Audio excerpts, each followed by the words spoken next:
चलो एक बॉल पकड़ो ऐसे, ये कर्म है। कर्म में 3 चीजें आती हैं, मेरी सोच, मेरे बोल, मेरा व्यवहार और नहीं दिखने वाली भावनाएं, इंटेंशन।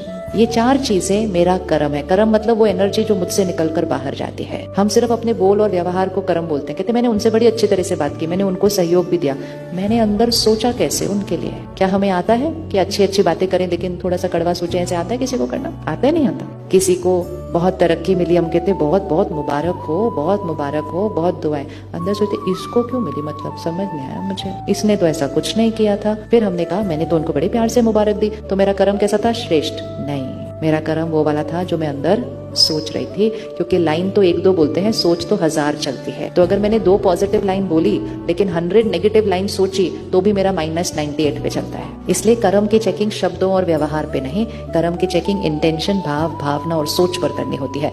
अब बॉल को पकड़, अब ये बॉल आपका कर्म है। बहुत ध्यान से सोच समझ के, बिना दूसरों को देखे हुए कि दूसरे कैसे फेंकने वाले हैं, आप सामने वाली दीवार, पीछे जो मेरे है आपके लिए सामने है, आप अपने कर्म को सोच समझ कर हमेशा फेंकना। ये याद रखते हुए कि जिस एंगल और जिस स्पीड पे आप उस गेंद को फेंकेंगे वो सामने की दीवार पे हिट करेगी और उसके बाद क्या हो जाएगी, वो गेंद वापस आएगी।